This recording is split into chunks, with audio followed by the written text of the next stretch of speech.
예, 변화를 일으키는 생각보다 강한 힘, 변화를 일으키는 생각보다 강한 힘이라는 제목으로 하나님 말씀 증거하도록 하겠습니다. 그 십자가 지시는 장면인데 이때에 세 가지 부류의 사람들이 나옵니다. 여기서 각 부류마다 구원이 무엇인지를 알 수 있다고 생각합니다. 첫 번째 부류는 예수님 따르는 자들, 그리고 두 번째는 예수님 비방하는 자들, 세 번째는 예수님과 함께 십자가에 달렸던 두 강도, 이 세 부류가 나오는데 각각 우리에게 구원이란 게 무엇인가, 우리에게도 이제 구원을 이루는 게 실질적인 거 아니겠습니까? 구원을 이루는 그런 가치를 붙드는 시간이 되었으면 좋겠습니다. 첫 번째, 예수님을 따르는 자들에게 있어서 가장 중요한 가치가 뭐냐? 눈물이에요. 눈물. 우리에게 눈물이 있다는 게, 눈물이 우리에게 구원을 가져다 줍니다. 그러니까 우리 교회가 눈물이 있는 교회가 되었으면 좋겠습니다. 26절 보니까 거기 시몬이라는 구레네 사람, 구레네 시몬이라고 얘기하죠. 구레네가 어디냐면은 북아프리카에 있는 리비아입니다. 리비아에 있는 뭐 요즘 도시로는 트리폴리라 그러던데 그 리비아래요. 리비아. 그 로마 황제가 유태인들을 강제로 이렇게 집단 이주를 시켰던 데가 또 그 리비아의 구레네입니다. 그래서 구레네 사람들이 성경에 보면 서너 명이 나와요. 그러니까 여기에 집단 이주된 사람들이 많이 있다. 우리식으로 하면 그 로스앤젤레스 그럼 한국 사람들 많이 살지 않습니까? 마찬가지로 유태인들이 좀 많이 사는 데가 어디냐면 북아프리카에는 구레네다. 뭐 이렇게 이해하면 좋을 것 같습니다. 근데 당시로 볼 때 여기가 시골이었는가 봐요. 그래서 시골에서 오는 것 이렇게 얘기를 합니다. 이때가 이제 6월절이니까 명절 때니까 외국인 사람들도 이제 예루살렘에 오잖아요. 그때 로마가 가지고 있는 권리가 뭐냐면 부여권이라 그러죠. 누구에게나 일시킬 수 있는 거예요. 오리까지. 그래서 오리를 가자 그러면 심리를 가자 그랬잖아요. 그러니까 한마디로 재수 없는 거죠. 괜히 로마 군병한테 걸려가지고 예수님 십자가 대신 지게 가고 만든 거예요. 이럴 때 억울한 거고, 내가 이거 외국에서 고국 방문해가지고 이게 웬일이냐 황당하고 뭐 그런 거 있겠죠. 우리 인생 가운데도 당하지 않아도 될 일 당하면은 기분 나쁘잖아요. 괜히 구경 한번 잘못 갔다가 이게 뭔 일이야 그럴 수 있는데, 여러분 그런 마음을 갖지 않아도 될 이유가 뭐냐면 하나님께서는 낭비가 없으셔요. 이 모든 것들을 통해서 이 가정을 전체를 구원시켜 주시고 이것 때문에 이 가정이 기독교 명문 가정이 되었다는 것입니다. 이때는 억울해서 울었겠죠. 근데 그 눈물 하나님께서 또 귀하게 보신 것 같아요. 이 집안이 되게 유명한 가정이 됐습니다. 이 동일한 장면이 마가복음 같은 데 보면요, 15장 21절에 구레네 시몬을 이렇게 묘사했어요. 알렉산더와 루포의 아버지인 구레네 사람 시몬, 이렇게 표현되어 있습니다. 그러니까 똑같은 장면이거든요. 그러니까 마가복음을 읽을 당시에 초대교회 사람들은 이 구레네 사람 시몬을 아는 거예요, 모르는 거예요? 아는 거죠. 그리고 당시 아들들이 더 유명했는가 봐요. 알렉산더라는 교회 일꾼이 있지, 알렉산더 그 젊은 집사님, 뭐 루포 그 젊은 집사님, 그 아버지가 이렇게 해서 예수님 알게 된 거고 이 가정이 이렇게 해서 변화가 된 거야 라고 설명해 주는 거예요. 그러니까 초대교회 기독교 명문 가정이었습니다. 그리고 사도 바울까지도 연결이 되는데요. 로마서 16장 13절을 보면은 주 안에서 택하심을 입은 루포, 아마 루포는 바울하고도 동역을 했던 것 같아요. 주 안에서 택하심을 입은 루포, 그리고 그의 어머니에게 문안하라. 그의 어머니는 곧 내 어머니니라. 그러니까 바울하고도 되게 친했는가 봐요. 내 그 진짜 어머니 같이 나를 돌봐주고 잘 세워줬던 귀중한 분이다. 그러니까 뭐 귀한 권사님쯤 되겠죠. 이 가정이 다 쓰임 받았다는 거예요. 그러니까 이 가정 벌써 보세요. 웬만한 집안 그 스토리도 잘 모르는데 이름도 다 나오잖아요. 그죠? 시몬이라는 구레네 사람, 그죠? 그 다음에 그 엄마도 나오고, 그 다음에 또 아들 둘, 알렉산더 루포도 나오고. 그러니까 이 눈물이 헛되지 않았다는 것입니다. 눈물을 흘릴 때 하나님께서 은혜를 주신다는 거예요. 그 다음에 나오는 게 이제 예루살렘의 여인들인데, 이 27절을 보니까 예수님 때문에 이제 슬피 울면서 여자의 큰 무리가 따랐어요. 그때 예수님이 뭐라고 말씀하시냐면은 예루살렘의 딸들아, 나를 위하여 울지 말고 너희와 너희 자녀들을 위해서 울라. 아마 그 동정의 눈물이었겠죠. 예수님 얼마나 불쌍한가. 근데 예수님은 포인트를 거기 두는 게 아니라 나를 위해서 우는 것도 고맙지만 더 중요한 건 뭐냐면 너희 자신과 너희 자녀들을 위해서 울라. 회개의 눈물이 돼야 된다는 거죠. 하나님 나를 불쌍히 여겨주세요. 우리가 어느 순간인가 예수를 믿고 난 다음에도 너무 여유만만한 것 같아요. 나는 이미 구원이 확정됐고 나는 모든 게 다 있고 그냥 남들 위해서나 뭐 하는 것 같이 보이는데, 사실 내가 제일 불쌍한 존재죠. 내가 외식이 있습니다. 하나님 부족함이 있습니다. 그래서 눈물이 있어야 은혜가 떠나지 않아요. 예수님 말씀이 그거잖아요. 아무리 열심히 나를 따르고 충성한다 할지라도 눈물이 있는 사역이 되었으면 좋겠다. 그래서 여기서 눈물의 두 주제가 다, 구레네 시몬도 눈물, 예루살렘의 큰 따르는 여자들도 눈물. 그러니까 예수님 앞에서 우리 교회도 눈물이 있는 교회, 하나님 나는 부족합니다. 불쌍히 여겨 주세요. 그러면 열매가 있다는 것입니다. 참 이상하게 애통하는 자에게 복이 있대. 위로가 있어요. 거기에 위로가 있고, 또 시편 84편 6절 보니까 눈물 골짜기를 지나갈 때 많은 샘이 터져 나와서 이른 비가 복을 채워준답니다. 그 이른 비가 뭐죠? 가을에 내리는 비인데 우리식으로 하면 그 씨 뿌릴 때, 파종할 때 필요한 비예요. 저는 네팔이나 인도 선교 떠날 때도 이 이른 비의 축복이 꼭 필요하다고 생각합니다. 하나님 이른 비의 축복을 주셔서 거기서 마음이 다 열리고 예수님 다 영접할 수 있도록 지켜주십시오. 이게 눈물의 눈물. 저는 이번에도 네팔 선교 가는 분들에게 하나님께서 한 가지 은사를 줬으면 좋겠어요. 어저께도 은사 얘기했죠. 하나님 눈물의 은사를 주십시오.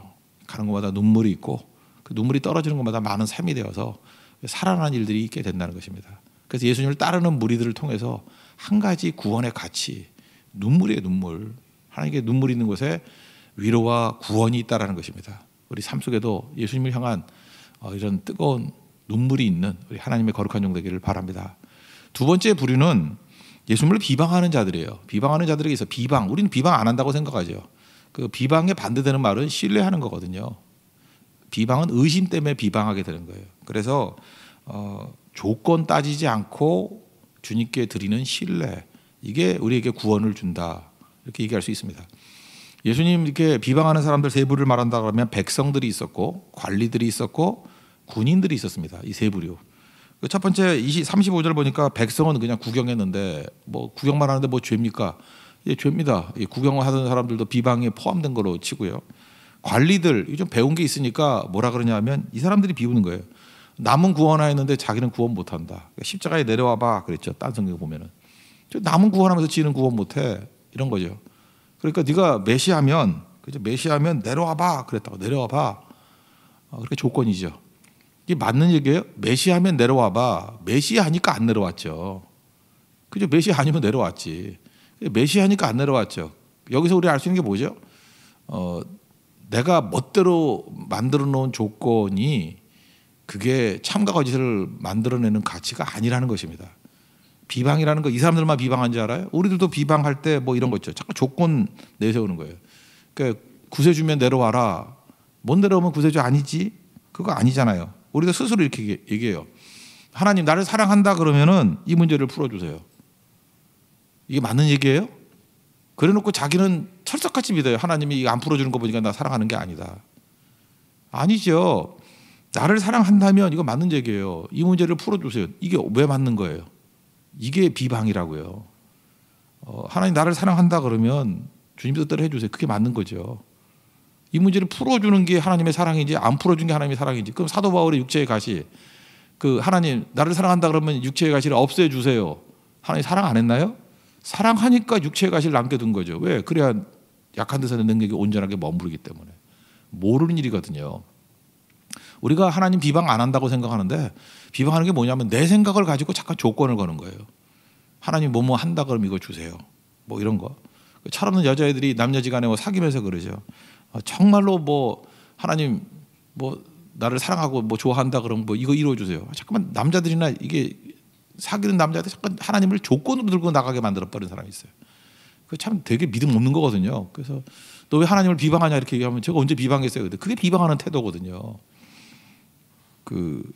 우리도 조건 낼 때 지금 11월 1일이니까 뭐 결혼 문제를 놓고도 하나님 정말 살아계신다 그러면 2달의 시간을 드리겠습니다.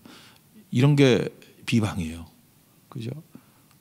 여러분이 생각할 때 2018년 안에 뭐 문제가 해결되는 게 중요한 거겠지만 하나님께서는 시간의 제약을 받으시는 분이 아니잖아요. 왜 그런 식으로 얘기를 해요? 이게 바로 관리들이 하는 태도하고 똑같은 거고, 이걸 뭐라 그래요? 이걸 비방이다. 그럼 반대로 우리가 해야 될 일이 무엇이겠습니까? 비방은 사랑에 대한 의심이거든요. 하나님께서는 나를 끝까지 사랑하시고 제일 좋은 걸 주신다. 합력과의 선을 이룬다는 거 아닙니까? 신뢰하는 거예요. 신뢰하는 거. 시편 37편 5절 보니까 여호와께 맡기라고, 모든 것을 그를 의지하면 그가 이루신다. 신뢰하는 거. 그래서 신뢰의 반대말이 비방이에요. 비방은 조건 잠깐만 거는 거. 그래서 우리가 주님을 비방했다고 찬송도 하지 않습니까? 그죠? 거기 너 있었는가 그때. 그리고 내가 우리 주님을 비방했다고. 그 많은 사람이 펄펄 뛰어요. 내가 언제 주님을 비방했냐고. 지멋대로 조건 다는 게 비방이에요. 그죠? 자기가 생각하는 그 연결도 안 되는 걸 연결시키는 게 비방이라고요. 그럼 조건 안다는 게 뭐죠? 무조건 신뢰하는 거예요. 하나님을 신뢰하고 맡기는 겁니다. 그때 주님께서 이끌어 주신다는 거. 그래서 오늘 두 번째 구원의 가치는 뭐냐? 조건 달지 아니하는 절대적인 신뢰가 있게 하여 주시옵소서. 그 신뢰가 우리에게 구원을 준다는 것입니다. 그리고 세 번째 부류는 예수님께 십자가 달렸던 두 명의 강도 이야기인데, 이거 뭐 초대교회 전승에 의하면 지금도 캐톨릭에서는 이 사람들 이름도 얘기하면서 해요. 이름 얘기할까 말까 하다가 상식적으로 알아두세요. 두 명의 이름이 디스마스고 하나가 기스마스래. 그러니까 나는 옛날에 되게 쉽게 외웠어요. 그 나쁜 놈이요, 왼쪽에 있는 놈이 기스마스야. 그래서 이렇게 기스가 났다, 뭐 이렇게 외웠거든요. 기스마스, 디스마스. 그래서 특별히 그 디스마스에 관해서는 뭐 성인이라 그러나요? 캐톨릭에서는 뭐 그런 거 해가지고 3월 며칠인가, 3월 23일인가는 기억나는데 3월 한때 후반부예요. 뭐 그런 기일도 있어요. 디스마스의 날, 그죠? 뭐 그런 날도 있어요. 여기 혹시 캐톨릭에서 개종하신 분들 뭐 알 거예요, 그죠? 이게 그런 날도 있다고. 그건 다 지어낸 얘기겠지만 뭐 물론 전승도 있었어요. 어쨌든 이 사람들이 특별히 디스마스는 그 예수님 십자가상에서 영접하고 변화된 사람이지 않습니까? 그럼 중요한 건 이거예요. 다른 성경 마태복음이나 마가복음을 보면요, 두 사람이 처음에는 다 예수님을 비방했어요. 둘 다 비방했어요. 그 두 강도가. 근데 어느 순간인가 십자가상에서 한 사람, 이 디스마스라는 사람은 예수님을 영접했고 기스마스는 계속 비방하다가 죽었다는 것입니다. 그럼 그 터닝 포인트가 뭐냐는 거예요. 굳이 말하자면 예수님이 의연한 태도를 보인 거, 십자가에서 의연한 태도를 보인 거, 뭐 그것도 있겠죠. 그러나 결정적인 것은 용서예요. 용서. 오늘 34절에 보니까 예수님이 이렇게 얘기하잖아요. 아버지 저들을 사하여 주옵소서. 자기들이 하는 것을 알지 못합니다. 그래서 용서했죠. 그죠? 저들을 용서해 달라고. 그 용서의 기도를 보면서 아마 이 디스마스라는 사람이 이 오른편 간도 충격을 받았던 것 같아요. 아니 여기서 어떻게 용서를 할 수 있지 저거? 거기서 마음이 열린 거예요. 비방하던 마음이. 그리고 예수님께 구하죠. 비방하는 왼편 강도 디스마스에게 너 지금 그 비방하면 안 되고 우리는 마땅히 죄값 당하는 거지만 예수님 그거 아니지 않느냐. 그리고 42절 보니까 이렇게 제안합니다. 예수님 당신의 나라가 임하실 때 나를 기억하십시오. 이건 뭐 엄청난 믿음의 고백이죠. 그 잠깐의 내용을 보면서 벌써 하나님 나라를 본 거 아니에요. 하나님 나라가 임한대요. 영적 나라죠. 육적 나라가 아니라. 십자가 달려 있으니까 뭐 육적 나라는 아니란 거 알잖아요. 분명히 믿은 거예요. 거기서 본 거예요. 그 십자가상에서 하나님의 능력을 본 거예요. 당신의 나라가 임할 때 나를 기억해 주십시오.